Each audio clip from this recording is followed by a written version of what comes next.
Hello and welcome to week 10 here in Research Methods, and this week we're going to be covering correlation studies. Now, if you remember when we talked a little bit about descriptive statistics, we categorized correlations as being descriptive. They're simply identifying that there is a relationship between two variables. Either they move together in some way. When one is going up, the other one goes up.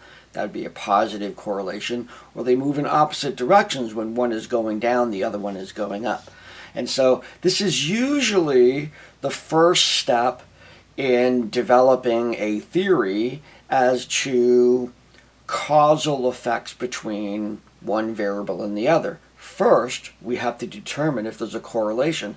If there's no correlation between those two, then it's not possible for those to be related in a cause-effect relationship. So many times you'll see experiments and whatnot will be predicated by a correlation assignment, a correlation study showing that there's a relationship, and then further studies to determine whether that relationship truly is cause-effect, which of course brings up the notion that a simple correlation is not a demonstration of cause-effect. Until we go through the experimental process of narrowing down the specific presence of one variable as necessary for the other variable to change, the correlation is simply that. These things correlate. That's all we know. Some studies just look at those correlations just for thought, for understanding, for developed theories later on. So many studies are often just correlation studies. The discussion actually presents you with a historical phenomenon that happened here in the United States, where a company produced special belly phones, speakers that would attach to a pregnant woman's belly and play Mozart to those children that were in utero, claiming that that would supercharge their brain development and they would have a better chance of success later on, such as in getting into Ivy League schools or whatever. This, of course, was a correlation between the music that children were listening to in utero and later development. However, there are many variables. It's not to say that there wasn't added development in the brain because of that. I have no problem with that.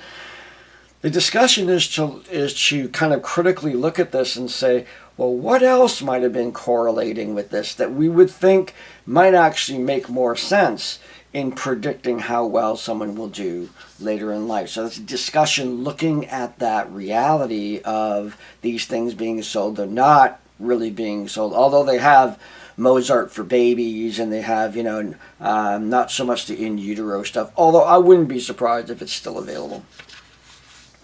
Can hurt, right?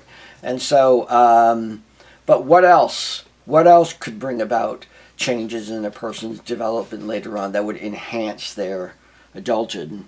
And then we look at two questions in the quiz. One is the myth that more crazy things happen on a full moon, that lunar myth.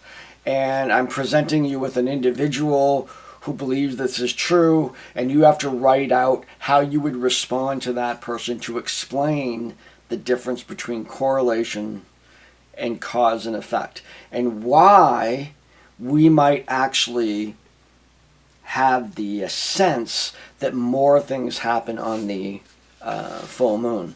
You might have to do a little bit of background research on the lunar effect to see what psychologists feel is going on. The second question is simply an advantages, disadvantages of correlation studies.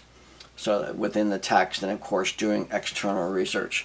So that's it for the chapter. Our continued feedback and the loops that we are in to getting your research projects, your proposals up and ready by the end of the semester. I think it's going pretty well. I did send out emails to some of you you seem to be stuck where you were and not going on to the next one, and just bearing in mind that we are 2/3 of the way through the semester, and I want to make sure that we can get these done in plenty of time. I don't want them to come in at the end. I mean, they can, but let's get these things done and getting ready for a nice end to the semester in a mere 5 weeks.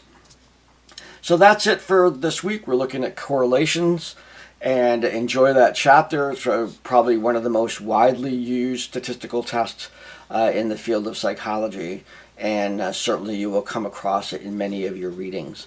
So take care, and I will see you next time.